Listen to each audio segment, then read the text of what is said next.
იმისთვის რომ გვითმობ დროს და იღებთ გადაცემაში მონაწილეობა. ეს ბატონ ნიკოლოზ პირველ რიგში ვისარგებლებ იმ შემთხვევით რომ სომხეთიდან გვერდებით და გითხავთ მოგვიყევით მაინტერესებს როგორი არის განწყობა ქალაქში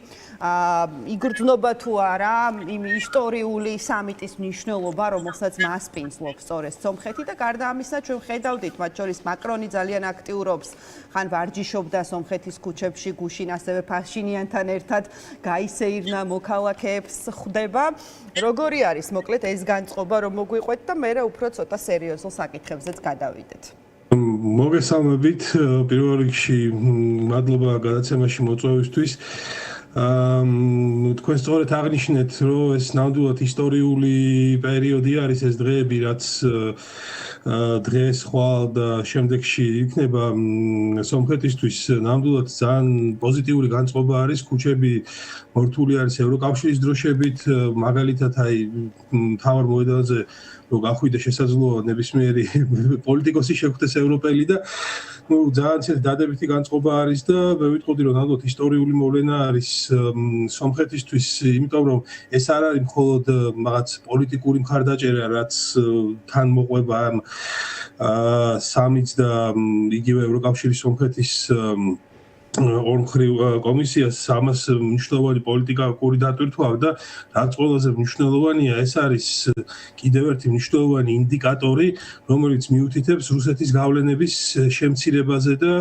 მე ვიტყოდი რომ საკმაოდ დიდი დარტყმა რუსეთისთვის რაც დღეს სომხეთში ხდება აქედან გამომდინარე ძალიან პოზიტიური სულისკვეთებაა საზოგადოებაში და ნამდვილად დღეს სომხეთი ალბათ ერთ-ერთი ევროპის ეპიცენტრი დედაქალაქი არის ერევანი კი ბატონო რუსეთის გავლენების დასუსტება ახსენეთ თქვენ ბატონ ნიკოლოზ და მოდით ამაზეც ვისაუბროთ ბევრს ჰქონდა ეს შეფასება რომ დღის რაც ხდება ერევანში მათ შორის აჩვენებს როგორ მარცხდება და სუსტდება პუტინიო რატომ ფიქრობთ თქვენ ასე სხვათა შორის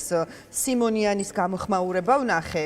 დღევანდელ ამ სამიტთან დაკავშირებით და რაღაცნაირად რუსეთი უმადური უწოდეს მოკლედ სომხეთის პრემიერ-მინისტრს კრემლის პროპაგანდისტებმა რაც არ არის ბუნებრივია გასაკვირი მაგრამ ფაქტია რომ იქაც გაღიზიანდნენ რუსეთში კომენტარები ყოველ შემთხვევაში ამაზე მიუთითებს რა თქმა უნდა არ მიგულს მე სიმონიანის და მსგავსი პროპაგანდისტებისგან ასეთი განცხადებები იმიტომ რომ ნამდვილად მაგათთვის ეს სანერვიულო არის ვიცით რა არის დამოუკიდებლობის ადგენის პერიოდიდან ხო ანუ სომხეთი ითვლებოდა პრორუსულ სახელმწიფო და ძირითადად მას მართავდნენ პრორუსი ლიდერები რომლებსაც ჰქონდათ ძალიან ასე ვთქვათ მჭიდრო კავშირები რუსეთთან და სომხეთი ყოველთვის ითვლებოდა რუსეთის მნიშვნელოვან დასაყრდენად მთელს კავკასიის რეგიონში მაშინ როდესაც საქართველო იდგა სწრაფ განვითარების გზაზე და აქტიურად ცდილობდა დასავლეთთან ინტეგრაციას თუმცა სამწუხაროდ დღეს რეალობა შეიცვალა ერთი მხრივ რუსეთი პრორუსული რეჟიმი დამარცხდა სომხეთში და სათავეში მოვიდა პროდასავლელი ფაშინიანი რომელმაც შემოატრიალა მთლიანად აწლეულობის განმავლობაში ჩამოყალიბებული სომხეთის საგარეო პოლიტიკა და ის დააყენა დასავლეთის ინტეგრაციის გზაზე და შესაბამისად რუსეთმაც დააკარგა თავისი დასაყრდენი თუმცა სამწუხარო არის ის რომ საქართველო რომელიც ითვლებოდა რეგიონში წამყვან პროევროპულ სახელმწიფოდ რომელიც მინდა გითხრათ რომ იყო ასე ვთქვათ გამწევი ძალა მთელი რეგიონის ქვეყნებისთვის და დამაკავშირებელი ხიდი დასავლეთთან ურთიერთობის კუთხით დღეს ხედავთ რომ ფაქტობრივად იზოლაციაში არის როდესაც რეალურად საქართველოს ჰქონდა შანსი რომ ასეთი ტიპის სამიტები და ღონისძიებები ჩვენთან ჩატარებული იყო განსაკუთრებით იმ პირობებში როდესაც ჩვენ კანდიდატის სტატუსი გვაქვს დღეს უკვე ალბათ შეიძლება იყოს რომ ეს ფორმალური ხასიათს ატარებს და ეს ფაქტორი და შესაბამისად ეს გარემოება უკვე ძალიან ასე ვთქვათ გულდასაწყვეტი არის იმიტომ რომ რეალურად ჩვენ და სომხეთი ახლა ერთად უნდა ვიდგეთ ერთად უნდა მუშაობდეთ სამოქმედო გეგმაზე ერთობლივად რა ნაბიჯები შეიძლება გადავდგოთ იმისთვის რომ დავაჩქაროთ ჩვენი ქვეყნების ინტეგრაცია ევროპასთან თუმცა ჩვენ ხედავთ რომ დღეს ვიმყოფებით იზოლაციაში და ეს სამიტიც რომელიც სომხეთის დიდი გამარჯვება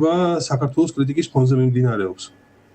კი ბატონო და ცალკე მინდა ბატონ ლევან გამოვყოთ ვისაუბროთ ზელენსკისა და კობახიძის კომუნიკაციაზე, შეხვედრაზე დახურულ ფორმატში იყო, გითხრა კობახიძემ, მაგრამ თავად უკრაინის პრეზიდენტმა თქვა ესეთი რაღაც, როდესაც აფასებდა ამ შეხვედრას, რომ ჩვენს სახელმწიფოებს შორის ნამდვილად არსებობს გადაუჭრელი საკითხები და მნიშვნელოვანია დიალოგი ყველა დონეზე. გქონდეს კობახიძემ არაერთხელ გაუსვა ხაზი, რომ თავად ზელენსკის ინიციატივით იყო ეს შეხვედრა და ჩვენც მყისიერად დავთანხმდითო.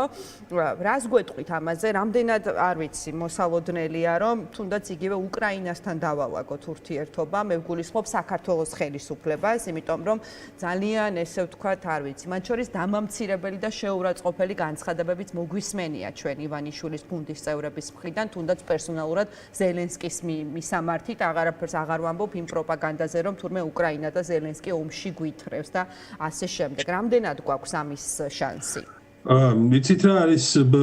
რა თქმა უნდა, ჩვენთვის სასიცოცხლოდ მნიშვნელოვანი არის უკრაინასთან კარგი სტრატეგიული და მეგობრული ორმხრივი ურთიერთობები და ჩვენი ორმხრივი ურთიერთობები მე ვფიქრობ, რომ უფრო ფართე კონტექსტში უნდა განვიხილოთ, შავი ზღვის უსაფრთხოების კონტექსტსაც ძალიან დიდი დატვირთვა აქვს, თუმცა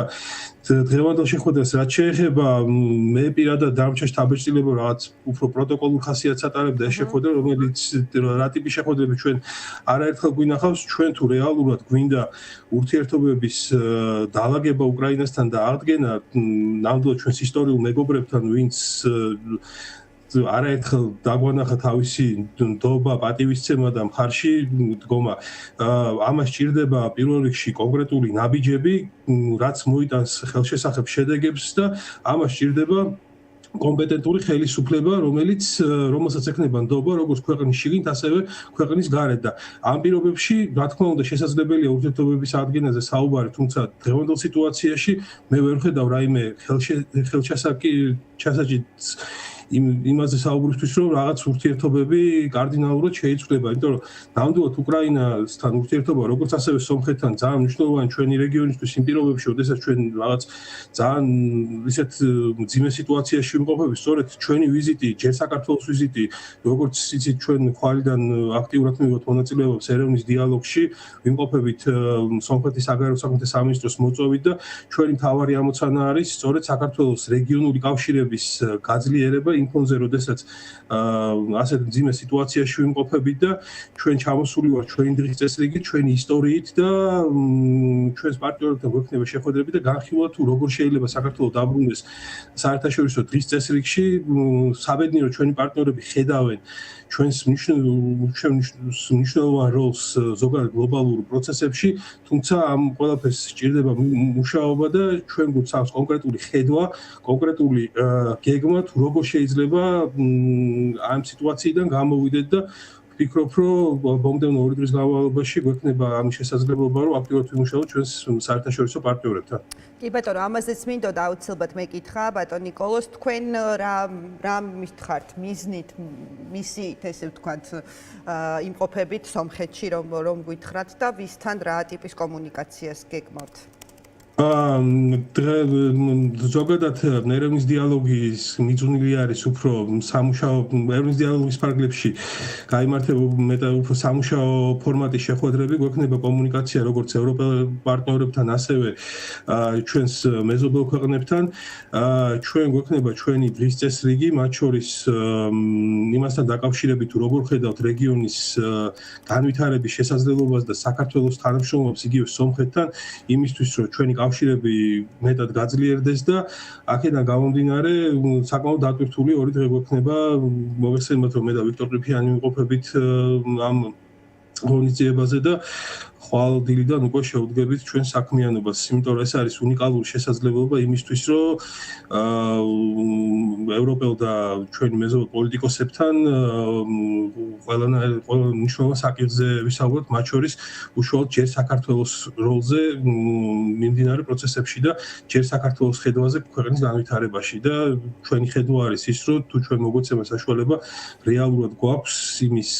პოტენციალი, ჩვენს გუნდს აქვს იმის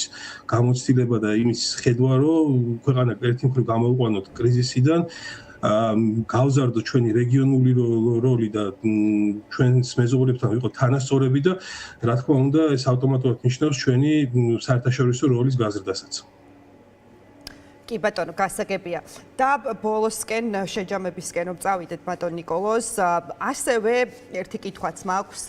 ბოლო კვირებში განსაკუთრებით ვისმენდით თავად ქართული ოცნების წარმომადგენლების მხრიდან ერთგვარ ანონსს, რომ შეერთებული შტატებიდან ელოდებიან ოფიციალურ დელეგაციას. რამდენიმე დღის წინ ერთ-ერთი სამთავრობო არხის ეთერში საგარეო საქმეთა მინისტრმა მაკა ბოჭორიშვილმაც დაადასტურა, რომ მაისში ველოდებით სახელმწიფო დეპარტამენტის წარმომადგენლებს ვიზიტითო. როგორ ფიქრობთ, რა წინადადებით შეიძლება ჩამოვიდნენ მართლაც ჩვენი პარტნიორები თბილისში და ქართული ოცნება, არ ვიცი, რა დათმობაზე ან კომპრომისზე შეიძლება წავიდეს, იმიტომ რომ სხვანაირად, არ ვიცი, როგორც ამათ უნდათ რომ ამბობენ, როგორებიც გვართ ისეთები მიგვიღეთო, მე მგონი რთული იქნება ურთიერთობების აღდგენა. მოგესალმებათ ტრამპის ადმინისტრაციის საგარეო პოლიტიკის ასე ვთქვათ ახალი მიდგომა, რომელიც დაფუძნებულია ტრანზაქციულობაზე. მე რა თქმა უნდა არ გამოურიცხავ კონკრეტულ დელეგაციების ვიზიტებს საქართველოში, იმიტომ რომ რეალურად საქართველოს მიმართ ამერიკის შეერთებული შტატების როგორც აღმასრულებელ ხელისუფლებაში, ასევე საკანონმდებლო ხელისუფლებაში არსებობს. თუმცა თუ ამერიკას აქვს სურვილი რომ საქართველოსთან აღადგინოს ურთიერთობები და გადადგას კონკრეტული ხელშესახები ნაბიჯები, რომლებიც ერთი მხრივ დაახლოებს ჩვენ ქვეყნებს და მეორე მხრივ კონკრეტულ ჩართულობას გამოიწვევს ამერიკის შეერთებულ შტატების იგივე ვთქვათ სტრატეგიული მნიშვნელობის პროექტებში და სხვა ტიპის აქტივობებში, ამისთვის პირველ რიგში საჭირო არის ქვეყანაში არსებობდეს პოლიტიკური სტაბილურობა. ხო, ანუ თუ პოლიტიკური სტაბილურობა არ არსებობს და არსებობს მაღალი რისკები, ამერიკას რა დიდი ინტერესიც არ უნდა ქონდეს ის, ასე ვთქვათ, ასეთ ნაბიჯებს არ გადადგავს. აქედან გამომდინარე, მე დარწმუნებული ვარ, რომ ამერიკის მხრიდან იქნება მოთხოვნა, რომ ეს სიტუაცია შეიცვალოს და პოლიტიკური სტაბილურობა დონე საქართველოში გაიზარდოს, თუმცა ჩვენ ვიცით, რომ პოლიტიკური სტაბილურობა რომ გაიზარდოს საქართველოში, ამისთვის რა ნაბიჯები უნდა გადაიდგას, მათ შორის იგივე არადემოკრატიული კანონმდებლობის გაუქმება იქნება ეს იქნება რიტორიკის ცვლილება, ეს იქნება გეოპოლიტიკური ასე ვთქვათ, მდგენელის შეცვლა და ყველა ის